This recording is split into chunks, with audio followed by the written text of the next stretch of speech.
According to the National Association of Realtors, the median home sale price nationwide has fallen by about 10%. Haley, costs are rising elsewhere, but not here. No, students here at BYU say they feel lucky to come to a school where they don't have to worry about the constant rising tuition costs. They also say their decision to come here has kept their parents smiling as well. Recent donations flooding into this Provo, Utah Red Cross office have shifted from funding local projects to providing international aid in Haiti. The city plans to save a little under $1 million with these furloughs, but that will only take care of a small chunk of the city's $5 million deficit.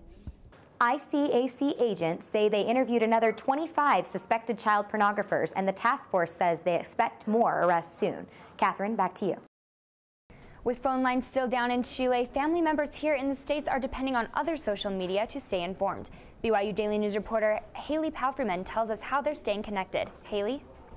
People flew to their computers to check Facebook statuses and tweets, and they continue to turn to the internet for updates. Within minutes after the earthquake hit, the news reached around the world. New forms of social media made this flood of information possible. We found some different information in Twitter, Facebook, and also in like live showings of TV in Chile. One Twitter chat room talking about tsunami warnings linked viewers to a site devoted to live tsunami coverage, and Facebook chat rooms lit up with people desperate for information about those they care about. First thing I did was go on Facebook, and just because most of my family is on Facebook, and that's how I've stayed connected with them. While Dowling relied on Facebook, University of Texas student Francisca Pineda texted her sisters to find out if their mom was safe in Santiago. After the initial shock died down, Pineda planned to use the internet to try and contact her mom directly. I was thinking about sending her an email and having hopefully a response from her, but for right now I'm okay with just communicating through my family. Today, people continue to depend on the web for direct communication with Chile.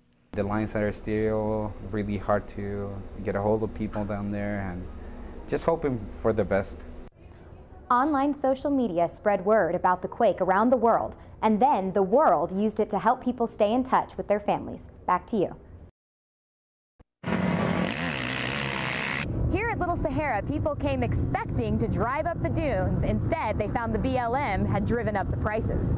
Season pass prices went up more than $40, and the BLM replaced the $8 one-day pass with an $18 two-day pass. The BLM says they needed more money to resurface potholed roads, clean up visitor facilities, and keep up with operational needs. The price raises were necessary, essentially, for this area to operate at any sort of normal, keeping up with the maintenance, keeping up with the visitor use. Some riders say the price jump was unjustified and too big of a jump. I think it's a bit steep. It's almost double the price of what it used to be. Some dune enthusiasts say they want the BLM to give them more options. It's kind of outrageous, I think. I mean, you can't come down for a day anymore. But some riders say even with the change in season pass prices, you still get your money's worth. $75 for a season pass, $120. I'm cool with it. BLM says the increased prices are justified. Now, people who actually go to the park will pay for it. It takes the burden off of the general taxpayer, and the ones that use it, you pay to play. Haley Palfreyman, BYU Daily News, Little Sahara. Carvelio and his family say they're glad to be in their new home, but their biggest relief came from selling their old one. We put it out there hoping for the best, and as we started getting offers, we was like, wow, it's not as bad as we thought. Carvelio says in these rough economic times, their Utah location made all the difference, and the National Commerce Department would agree. Reports say new home sales across the nation sank last month to their worst showing recorded since 1963. The Northeast saw a 20% decline, sales in the Midwest fell about 18%, and Southern home sales fell about 5%. But the Western region actually saw a 21% increase in homes sold. The Utah County Association of Realtors says Utah County alone has sold over 300 homes this season, a strong standing for the bleak winter months. We're the fastest growing county in the country, and we have a lot of children, and so there's a built-in demand for homes here. According to the National Association of Realtors, the median home sale price nationwide has fallen by about 10%, but Oldroyd says that the high demand here in Utah County has enabled them to maintain constant prices.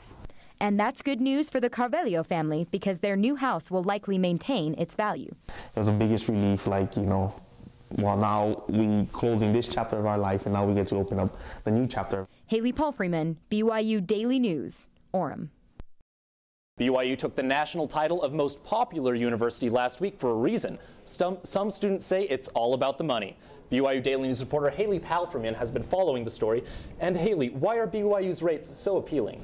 Well, Jake, colleges across Utah will face tuition hikes of about 10% this year, but BYU's tuition will stay about the same.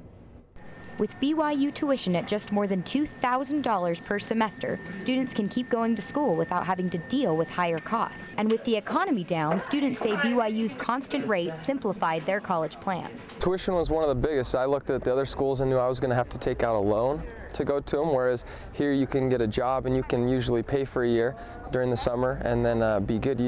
A lot of people don't have to go into debt to come here. State colleges are forced to raise tuition this year because of deep legislative cuts in their budgets. But BYU students won't see dramatic increases because BYU is a private university supported by LDS church subsidies.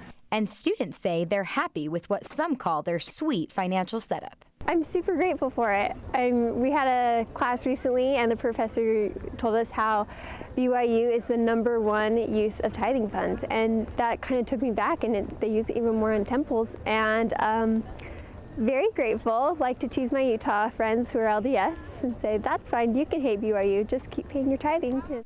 Students say subsidized prices have certainly been a huge factor in their decision to attend BYU. I think it's really great how cheap BYU is, and looking at graduate programs for me right now, that plays a role. And I just think, wow, that's really great. University of Utah officials I talked to said they don't want to increase tuition, but they say the current tough economic times have forced them to do so to maintain quality. And will BYU see any tuition increases this fall, Haley? Yes, it'll go up about $100, but they'll still be paying less than rates at other Utah schools. Thanks, Haley.